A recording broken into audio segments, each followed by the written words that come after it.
This is the art of the Fantastic Four. This was published this year by Dark Horse, working with Marvel. They're reproducing um, art from the Fantastic Four from the period that I consider the really peak period of Jack Kirby's art. I'm not dismissing his earlier work on Fantastic Four, but I think post issue 50, or maybe with issues 47, 48, 49, and starting there, that's when he really began feeling himself and really began to kind of reach his final form as far as the art that he was creating for Fantastic Four. This is an oversized hardcover. I got this as a birthday gift from my oldest, and I just kind of wanted to go through and kind of show off some of the book. And so here we go. Nice end papers. Reproduction of posters from the original art. Nice intros. More posters. This is a photostat, and it's kind of interesting because they even note that none of the art from Fantastic Four #1 appears to ever exist. This is a copy of a photostat that they used for the cover of issue 1. So more work, and then they start reproducing a lot of the classic iconic covers. You know, a lot of us seen these a million times before, but it's always good to see them. It's interesting. And then all of a sudden you start seeing reproductions of some of the original art here. Then more individual pages here. And then in a moment, you'll see that here they actually start printing full issues. There's about 6 or 7 issues in their entirety from the original artwork. And here they actually have the original artwork from this issue. This is when Dr. Doom gained the power cosmic and was writing Silver Surfer's board. This is when you could really figure out how he defined the characters, how they look, that the thing was fully thought out, how Mr. Fantastic seemed, instead of so kind of lanky and skinny and older, he seemed a little bit more buff. Sue had her look down pretty much. But I just love this stuff. I mean, I just always loved how Kirby could just make these things look like they were just going to leap out of the page. I don't know how he did it, but it just looks so dynamic and so powerful.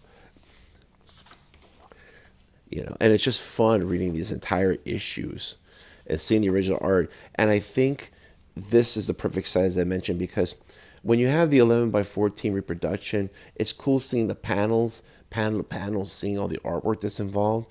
But it's hard to take in as one page. And a comic page is not just the panels and how cool they look, but it's the overall impact of that page. And in this format, it's easy to see the entire page and take that in and then focus in on the panels.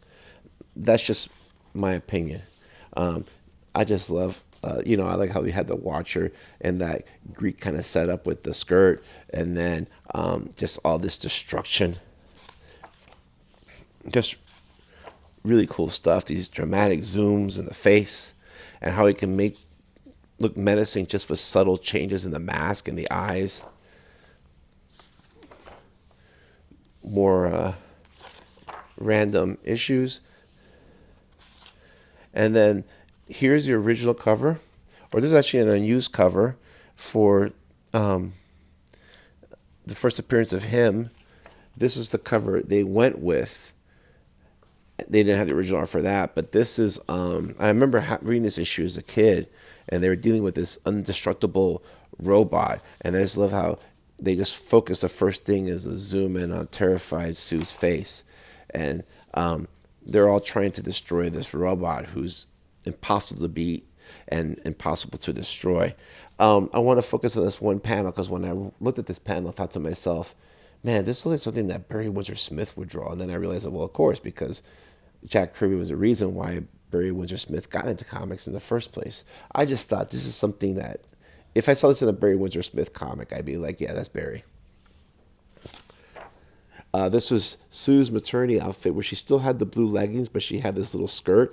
Although she, I guess maybe for Comics Code Authority reasons, she couldn't show the pregnant belly, but they had to kind of denote somehow that she was pregnant.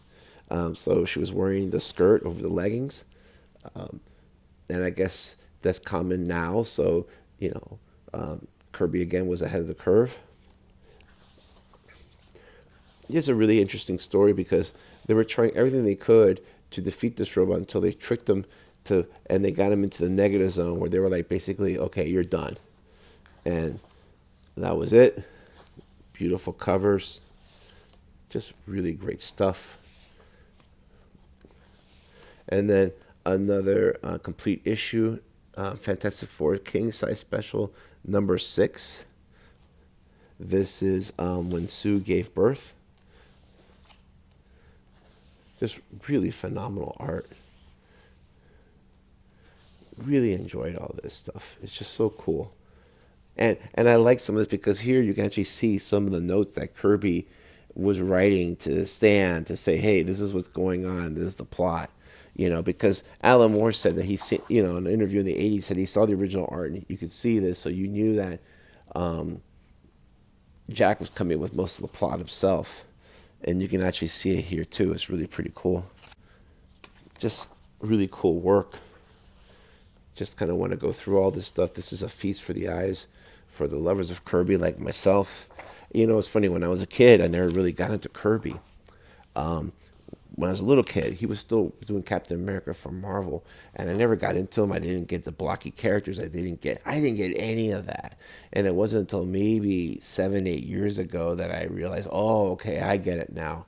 And I felt kind of dumb for not getting it sooner. But this is really just really cool stuff. And then, she gives birth successfully. Everything is great. And, Kirby just knows how to draw all this stuff. There's a pinup. And this is when this thing was still somewhat misshapen. And, and Sue had that early 1960s, 1963 kind of hairdo, a little more glamorous. This is what I'm saying, is that this is when Kirby was drawing well, but to me, hadn't reached his final form. That's just my opinion.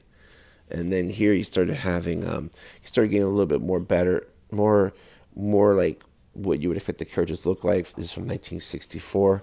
I actually have this in the IDW book at full size. These are impressive. And then some of the posters that he did from the early days. And then Fantastic Four 82 with the Inhumans, when the Inhumans were cool, before Marvel overexposed the hell out of them because they were in a fight with Fox Studios over the rights of the X movies, so they overexposed the Inhumans, and everybody realized the Inhumans weren't all that special. But this is back in the day that when you saw there was a time in the 1960s, 70s, even the 80s, up until maybe 15, 20 years ago, that when the Inhumans popped up, this is Maximus, Black Bolt's mad brother, but when the Inhumans would pop up in a comic, you knew some serious shit was going down because they were like, hey, we just want to be left alone in our kingdom out in the Himalayas. We don't want to deal with anybody. We're cool with the Fantastic Four because, they're our buddies. But other than that, like, we really don't want to deal with the rest of humanity. We know that we're like not really wanted. So, like I said, whenever they were brought down, it was always some serious shit. Like, oh, some serious shit's going to happen when Black Bolt pops up. Now it's like, who cares? It's a shame, too. Some characters are better held in mystery than having their whole backstory explained. Everybody always wants to explain all the backstory and almost overexposed characters, but some characters are better in little bits. Like certain spices. Like salt, you need salt in everything. But there are certain spices that are better just a little bit to bring out the flavor, not too much. And then here in the follow-up issue with Maximus, the mad Inhuman. Just great stuff. I just love this stuff. It's just so good. And then just the end, issue 91. And this kind of goes through the last issues that Kirby did. And I have this also in the full size. And that's the book. Really great book if you're a Kirby fan. If you kind of want to see what the fuss is about or you want to revisit that fuss, this is a really nice way of getting this book. The price point on this is $59.99, so I'm sure you can get it discounted somewhere. But it's a really well made book that really can showcase some of that beautiful art without having to shove $150 for the IDW version. So I hope you enjoyed that. This is a great book. I just love fleeping through it.